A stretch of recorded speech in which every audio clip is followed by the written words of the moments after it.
I'm Dan Farber, Editor-in-Chief at ZDNet, and today I want to talk about the obsession with Google, with the stock price rising over $400 and everybody talking about it everywhere. And in fact, you can't go to a conference or have a conversation with anyone without talking about what I'm calling the Google Galaxy. And by Galaxy, I've pre-drawn some of it here. It's to really look at what Google has today and try to determine where they're headed and see if that obsession is really justified. Now let me start here with search, because that's really the foundation of everything, to organize the world's information and search at the center.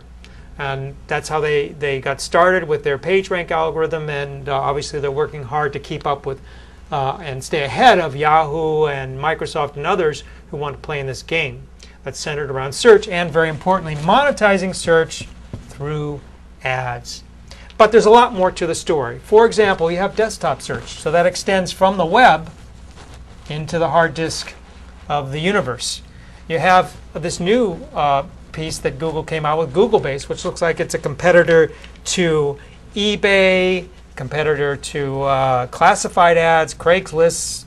We really don't know at this point, but I think people can look at the seed of it and say, well, here's a big XML storage database. What could they do with it? And even Microsoft has picked up on this and has a stealth project called Fremont working on the same kind of idea. And recently they introduced this notion of Analyze, where you can analyze your stats from your website using these service from Google. Now, I think you can extend that idea out and say, well, if they can analyze stats like that, what's so hard about doing something like an application for CRM? Not that far off, if they really want to do it and get into that business. Now, of course, they have their automated news, video. They're into Wi-Fi. In other words, they're bankrolling Wi-Fi in certain cities around the country. Why would they want to do that? Well, they're going to have more people going to their search pages, using their kinds of services, and therefore they can connect Wi-Fi to advertising. They have Gtalk. Now, Gtalk could morph into a more substantial voice over IP service like others have, such as Skype.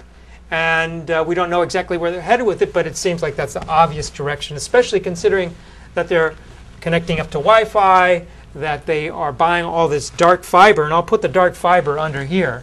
And what the dark fiber means is that they're trying to provide, and maybe they'll stick little data centers around some of those points, which would mean they could deliver content faster to users. They could be more at the center, not just of what people are doing in their browser, but of the infrastructure as well. Because one thing we do know, that Google knows how to scale low-cost infrastructure based mostly on Linux and Intel or x86-based hardware. Now, we've heard about the controversy about books, digitizing all the books. Maps and local, very important area, because that's where you can take maps, local, Frugal, which is their shopping service, and connect all those up. And then you connect all those back to ads. And, well, what if Google did a wallet like a PayPal?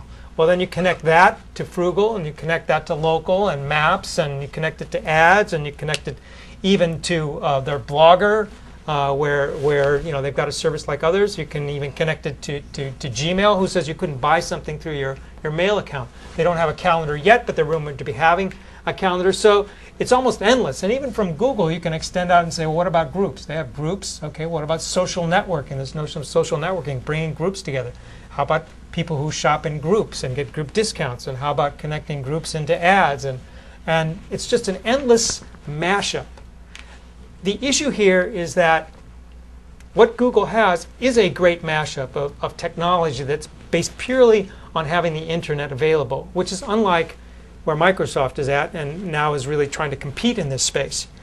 But I have one last word, which all of this is beta, meaning it's still a grand experiment.